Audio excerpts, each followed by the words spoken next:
I'd like to throw a little disclaimer before the video begins. This is my first time really scripting a video together.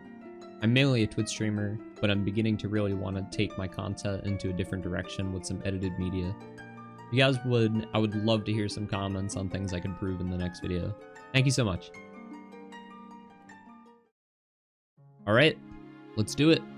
Let's talk about Skyward Sword on the Switch, and why I think it is a terrible look for Nintendo.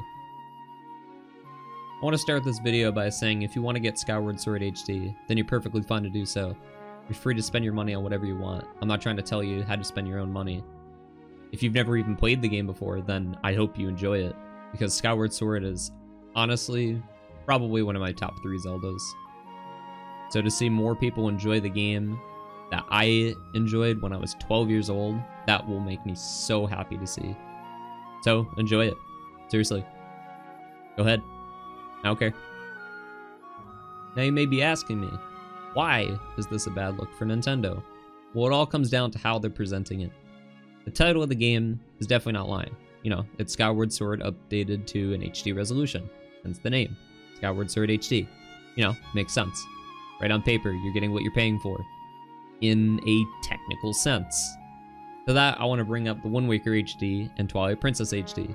Both of those games had retailed for $50 on the Wii U when they first released. And with those games came a lot of adjustments to the lighting system, along with the entire game being completely retextured, once again, for $50. And I should also clarify that these prices are in United States dollar, USD. Now in the case with Skyward Sword, this game is retailing at $60, which is 10 more than the original Wii games. Which, you know, is kind of sounding, but when you actually take a close look at the footage, this game also did not receive the same sort of treatment that Wind Waker HD and Twilight Princess HD both did. Skyward Sword just seems to be upscaled from its native resolution and bumped to 60 FPS. Now don't get me wrong, 60 FPS is a really nice thing to have, but it doesn't help its case that it still feels like a 2011 Wii game. Heck, even games back on the GameCube were 60 FPS. The example of that being Paper Mario: The Thousand Year Door. That game ran perfectly fine. I don't remember there being any sort of dips in the frame rate other than like a couple of minute locations.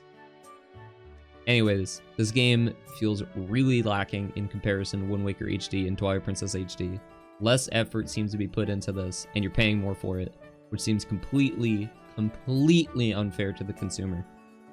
Another point I'd like to bring up is Super Mario 3D All-Stars. In that package, we got 3 of Mario's greatest adventures in the series, all very different from each other. That game had retailed at $60, which honestly seems like a much better deal in comparison to Skyward Sword. You got 3 games, and doing the math, you're spending about $20 per game. That's really not bad at all, especially when you consider one of those games being Super Mario Sunshine has never been re-released outside of this before. And it's very, very expensive online if you're looking for a copy, even a used one. Let's break it down a little bit more too. For Super Mario 3D All-Stars, which includes Super Mario Galaxy, a Wii game at its original retail price is $50. Skyward Sword HD, also another game which also retailed at $50. Yet, this one is standalone and has nothing else besides a higher resolution and a different control scheme. Which I know, to some, that's good enough for them. You know what? That's perfectly fine. If you want to spend your money on that, then you are fully fine with doing that. But the fact of the matter is that Nintendo is feeling it's okay enough to slap a Wii game with seemingly no effort onto the console with a price bump. It originally retailed at $50. With almost no extra stuff, they bumped it to $60. How is that okay? That just seems so against the consumer. And you know, who's to say they wouldn't do it again? They could easily do the same thing with other Wii titles. Maybe the Prime trilogy right before Prime 4 comes out to give Prime fans that extra little fix just to wait a little bit longer. The whole thing just seems so scummy, and it's so against the consumer. They could have easily just brought Wii Virtual Console to the Switch and overflown the eShop with such great Wii titles instead. But no, instead they're just handpicking them one by one, seeing which one can get a resolution bump and pocket them an easy $60. I think it's honestly such a bad look for Nintendo, because when the Switch first started out, its first year and even its second, we got such great titles, like it launched with Breath of the Wild, Later in the year, we got Super Mario Odyssey and Xenoblade Chronicles 2, and such a huge array of many more first-party titles and third-party.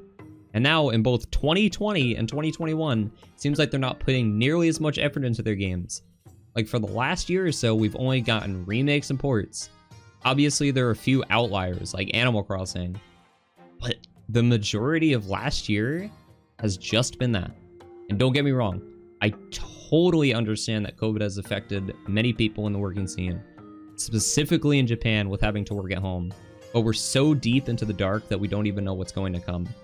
Even in just the last Direct, we could have gotten a small update on Prime 4, just to say that development is going well, like they do with Breath of the Wild 2. Man, that was a bit of a long ramble, and I'm really sorry about that. Anyways though, if you really want to buy Skyward Sword HD, I obviously can't stop you. It's your money. I guess I'm just sad to see the image Nintendo is painting on their backs with how they've handled some things lately.